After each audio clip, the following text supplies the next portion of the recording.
Late होने का मतलब रास्ते का ट्रैफिक है भाई, इतना ट्रैफिक। सुपर हैवी एलिमेंट्स की डेफिनेशन मैंने आप लोगों को बता दी थी।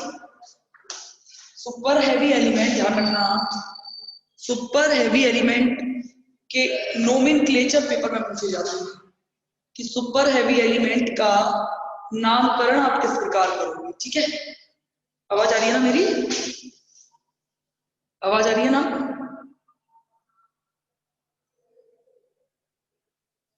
बोलो तो सही, आवाज आ रही है कि नहीं? हाँ, देखिए नामकरण। नामकरण देखने से पहले बड़ी आसान सा काम है।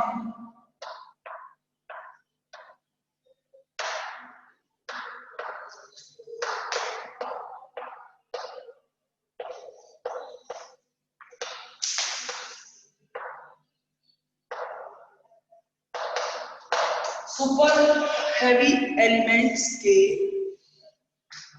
नोमेनक्लेचर के बारे में बात करेंगे हम लोग। सिंपल है भाई, नामकरण लिखने से पहले देखो भाई, जीरो के लिए लगाते हैं निल, वन के लिए लगाते हैं अन, टू के लिए लगाते हैं बाई। ठीक है, टू के लिए क्या लगाते हैं?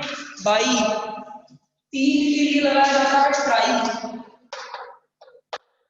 चार के लिए लगाते हो आप Quad, Q U A T. पांच के लिए लगाते हैं पेंट। छह के लिए लगाना है आपको हेक्स। सात के लिए सेप्ट। आठ के लिए ऑक्ट। नौ, नौ के लिए लगाना है आपको, नौ के लिए देख लेना इन, ई डबल ए। देखो नामकरण कैसे करेंगे, बड़े ही आसान तरीका है नामकरण करने का। जैसे आपको 101 का नामकरण करना है, देखते चलना।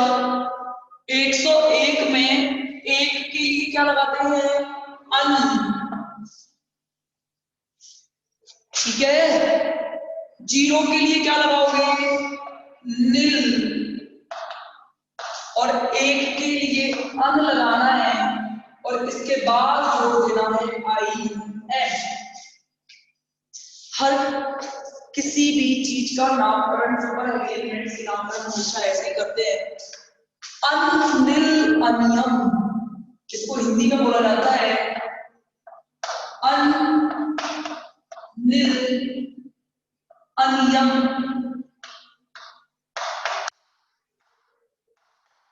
102 का नामकरण करिए, क्या आएगा? 102 का नामकरण करो।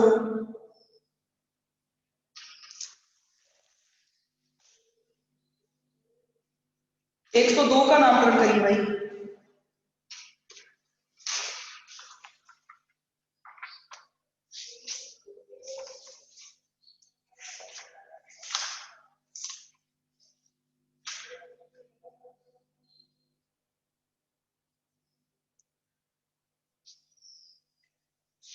करिए,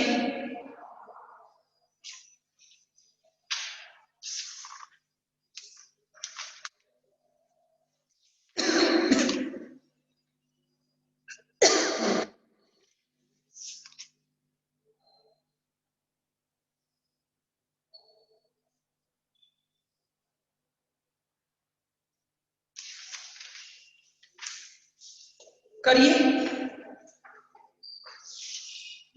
चेक, मैं लिख देती हूँ, आप चेक कर लीजिएगा। अनिल बाय, ठीक है। 103 का अनिल, 104 का अनिल। 104 का कैसे करोगे बताओ? 104 का सेम ऐसे किया जाएगा, अनिलक्वेडियम। 105 का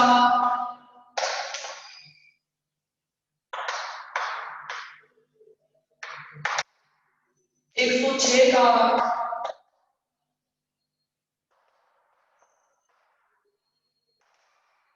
अनिलहेसियम। ऐसे करके 110 तक के लिखो। 110 वाला लिखना, जो जो इंपॉर्टेंट है वो बता दे रही हूं मैं।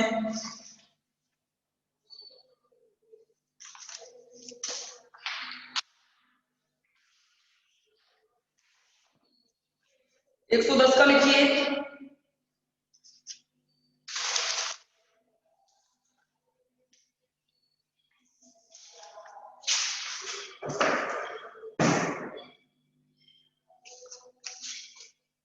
एक सौ 10 का क्या लिखोगे? 110 का नामकरण जिन जिन्होंने सही लिखा है बहुत बढ़िया है। अन अन निलियम, अनिलियम।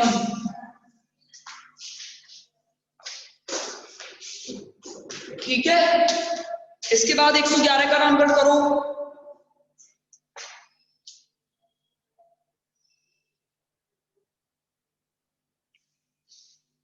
कर दोगे कि नहीं? आगे चलूं?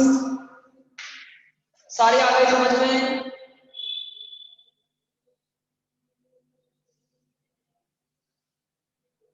हाँ, 111 का क्या होगा? अनियम।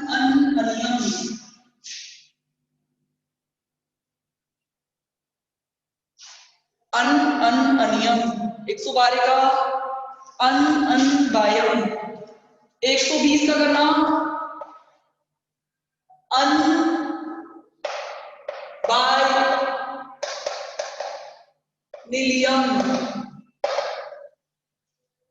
ये होते हैं nomenclature of super heavy elements. Super heavy elements के नामकरण।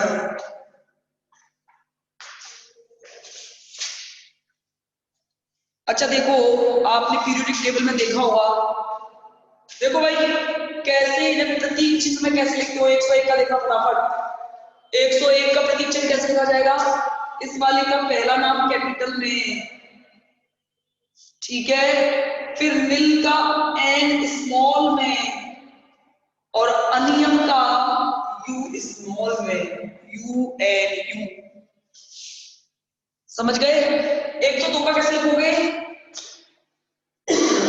You N D.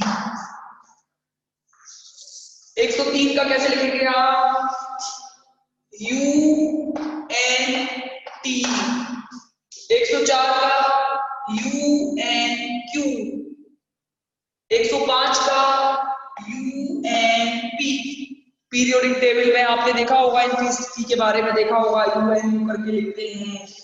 समझ गए? वो कहाँ आएंगे? नीचे की साइड आएंगे।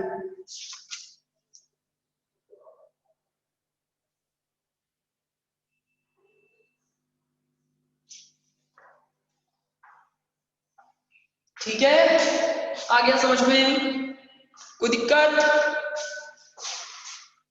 कोई दिक्कत है?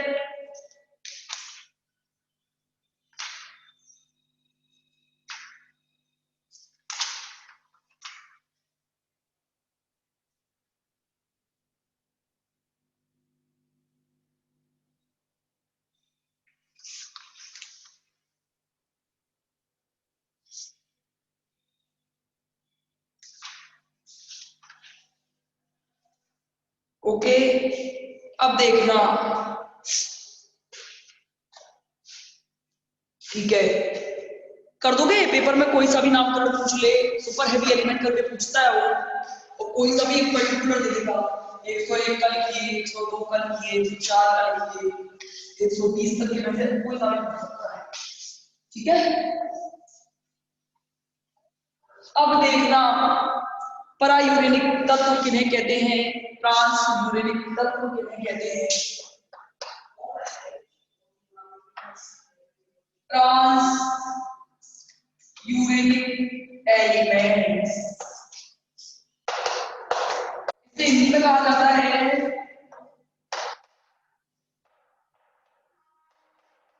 परायूरेनिक तत्व। देखो भाई, आपने देखा है thorium, protactinium, uranium, neptunium, plutonium, americium, curium, बर्गेरियम,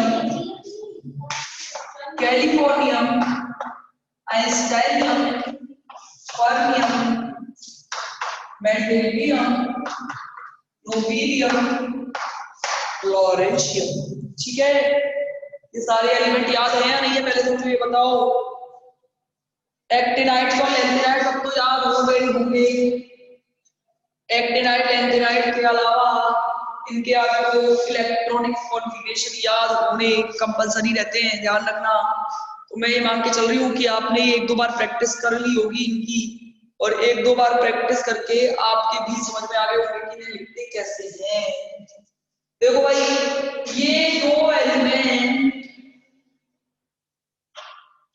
ये तीन एलिमेंट प्राकृतिक रूप से संश्लेषित हैं। यानी कि कहने का मतलब क्या है कि ये मिट्टी में मिल जाएंगे, ये हमें प्रकृति में, नेचर में मिल जाते हैं, आराम से मिल जाते हैं नेचर में। लेकिन यूरेनियम के बाद आने वाले ये सभी तत्व नेचर में नहीं मिलते हैं, इन्हें कृत्रिम रूप से संश्लेषित किया जाता है। ये कृत्रिम रूप से संश्लेषित किए जाएंगे, जैसे यूरेनियम पर हीलियम की कणों की बौछार की जाए तो आपको नेपच्यूनियम मिल जाएगा, प्लूटोनियम मिल जाएगा, एमेरेशियम मिल जाएगा। ठीक है, ये सारे एलिमेंट आपको मिल जाते हैं। इसलिए यूरेनियम के बाद आने वाले सभी तत्वों को परायूरेनिक तत्व कहते हैं, क्योंकि इन्हें यूरेनियम पर हीलियम के कणों की या अल्फा कणों की बौछार करके बनाया गया है, इसलिए इन्हें परायूरेनिक तत्व कहा जाता है। दूसरी चीज और देखो, परायूरेनिक तत्व के अलावा एक चीज और देखना कि आप से पेपर में पूछा गया है एक बार कि प्रथम 4 परायूरेनिक तत्वों के नाम, प्रतीक चिन्ह और इलेक्ट्रॉनिक विन्यास। प्रथम 4 परायूरेनिक तत्वों के बताओ कौन कौन से होंगे। प्रथम 4 परायूरेनिक तत्वों के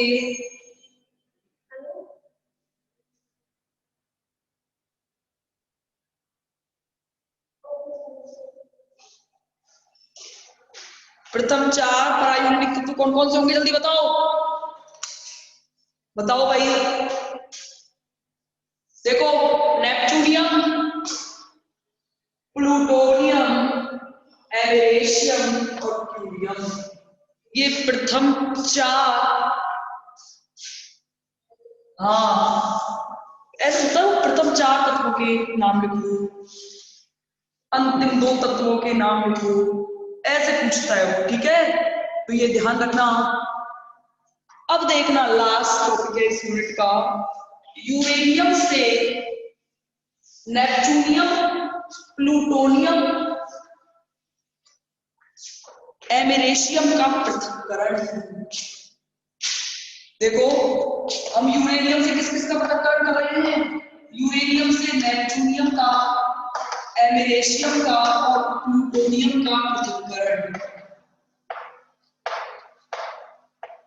इसकी विधियां है, विधियों के बारे में बात करेंगे, आप पेपर खोल के देख लेना, ये बहुत बार पूछा गया है। ठीक है, तो देखो, यूरेनियम से नेपच्यूनियम, प्लूटोनियम, एमेरेशियम का पृथक्करण। देखो भाई, इनका पृथक्करण काफी सारी विधियों से किया जाता है। इन सब जो 3 एलिमेंट लिखे हैं मैंने यूरेनियम से, मतलब ये यूरेनियम के मिक्सचर में एमेरेशियम, नेपच्यूनियम, प्लूटोनियम, ये जो है ये क्या है, यूरेनियम के मिक्सचर हैं, और यूरेनियम के मिक्सचर से एलिमेंट्स को हमें आइसोलेट करना है, पृथक करना है। तो इसे पृथक करने की काफी सारी विधियां हैं, जिसमें से पहली विधि है ऑक्सीडेशन का स्थायित्व। देखो कैसे, ध्यान से समझना। एक्टिनियम की सर्वाधिक सबसे ज्यादा अवस्था क्या है, ऑक्सीडेशन स्टेट +6 है या नहीं? एक्टिनियम की सबसे उच्च जो है वो है ऑक्सीडेशन स्टेट +6 या +7, ठीक है। यानी कि कहने का मतलब क्या है कि ये तत्व जो है वो अपने परमाणविक रूप में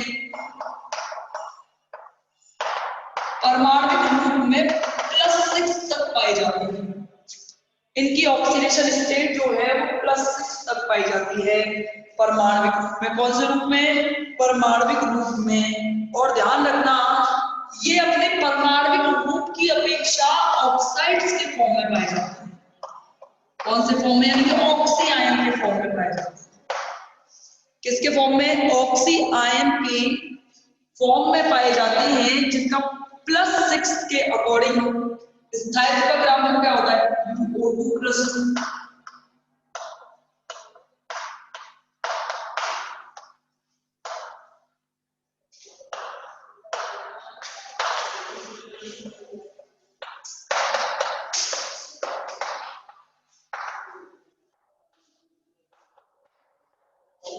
समझना मेरी बात में क्या कहना चाह रही हूँ। मैं ये कह रही हूं कि यूरेनियम ना तो अकेला पाया जाएगा, ना नेपच्यूनियम अकेला पाया जाएगा, क्योंकि सारे के सारे एटलाइट जो हैं, ये नहीं लिख रहा, ये नहीं लिख रहा क्या? नहीं लिख रहा? कौन नोट्स में नहीं है? नहीं है क्या नोट्स में? नोट्स में नहीं है? ठीक है, तो लिख लेना, कोई बात नहीं। देख ले, एक बार समझ ले फिर लिखेंगे। देखो क्या कह रही हूं, हम यूरेनियम से एक्टिनियम वितरण कर रहे हैं। एक्टिनियम की जो हाईएस्ट ऑक्सीडेशन स्टेट है वो होती है +6, यानी कि परमाणविक रूप में अगर पाए जाएंगे तो अगर मिल जाए, नेपच्यूनियम मिल जाए, प्लूटोनियम ऐसे मिलना चाहिए। लेकिन प्रयोगों में ये देखा गया है कि ये परमाणविक रूप की अपेक्षा ऐसे में मिलते हैं, ऑक्सी आयंस के रूप में मिलते हैं। और इनकी स्टेबिलिटी का क्रम कुछ ऐसा होता है, सबसे ज्यादा स्टेबल है यूरेनियम, ऑक्सी यूरेनियम, उसके बाद ऑक्सी नेपच्यूनियम, उसके बाद ऑक्सी प्लूटोनियम, और उसके बाद ऑक्सी एमेरेशियम। ठीक है, ये सारे के सारे क्या हैं, स्टेबिलिटी के क्रम में लिखे हुए हैं। जबकि अगर +3 ऑक्सीडेशन स्टेट के हिसाब से देखा जाए, किसके हिसाब से? +3 ऑक्सीडेशन स्टेट के हिसाब से देखा जाए तो इन आयनों को यदि +3 ऑक्सीडेशन स्टेट के हिसाब से ऑक्सीबद्ध कर दिया जाए तो इनके स्थायित्व के क्रम में निम्न परिवर्तन आता है। देखो कैसे, ये तो क्या है, जैसे ही देखो यूरेनियम +3 में मिल जाएगा आपको, नेपच्यूनियम +3 में मिल जाएगा आपको, प्लूटोनियम भी +3 में मिल जाएगा, लेकिन एमेरेशियम +3 में स्थायी नहीं है। किसमें स्थायी नहीं है? यूरेनियम एमेरेशियम +3 में, क्योंकि इनका देखो एमेरेशियम जो है उसकी स्टेबिलिटी सबसे ज्यादा स्टेबल कब है? वो देखो इसकी स्टेबिलिटी सबसे कम है कि नहीं? ऑक्सीडेशन स्टेट निकालो, कितनी आएगी? 2 दूनी 4, x+4 टोटल आएगी 6। कितनी आएगी? 6, क्योंकि देखो कैसे आएगी, x -4 = +2, x बराबर 2 + 4, x बराबर +6। सबसे ज्यादा स्टेबल कौन है? ये है +6 में, उसके बाद ये है, उसके बाद ये है, उसके बाद ये है। समझना, क्या समझना? आपको +3 से +6 में चेंज करना है। तो मुझे पहले ये बताओ कि आप ऑक्सीकरण कर रहे हो या अपचयन कर रहे हो? आप खुद ही बताओ मुझे, +3 से +6 में जा रहे हो तो आप ऑक्सीकरण कर रहे हो या अपचयन? जल्दी बताओ। आप जब +3 से +6 में जा रहे हो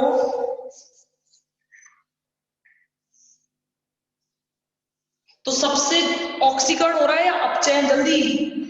ऑक्सीडेशन हो रहा है। क्यों हो रहा है? जब भी कभी ध्यान रखना, मैं ऑक्सीकरण अपचयन पर चलेंगे जब बताऊंगी मैं। जब भी कभी ऑक्सीकरण अंग बढ़ रहा हो तब उस टाइम होता है ऑक्सीडेशन। क्या होता है? ऑक्सीडेशन होता है। जब हम क्या कर रहे होते हैं? जब हम कर रहे होते हैं +3 से +6 में। अच्छा जरा मुझे ये बताओ, इनमें से कौन सा स्टेबिलिटी का क्रम आपका +6 में रखा हुआ है? इनमें से कौन सा ऐसे आयन होगा जो +3 में सबसे ज्यादा स्टेबल होगा? आप ही आंसर दो मुझे। +3 में सबसे ज्यादा स्टेबल इनमें से कौन सा होगा?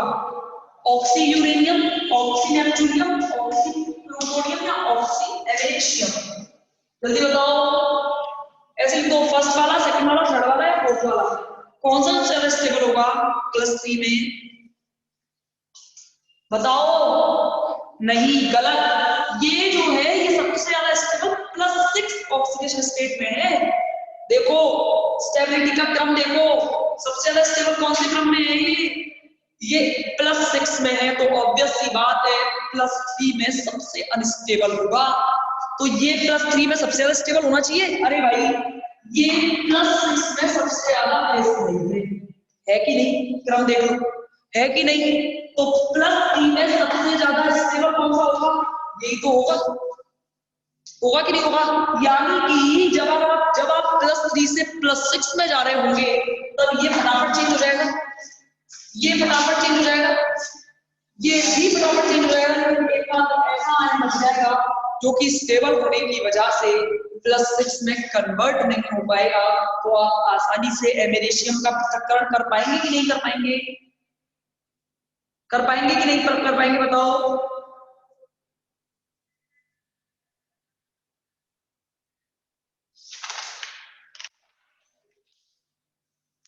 चलो रिजॉइन करो एक बार, फिर बताते दोबारा।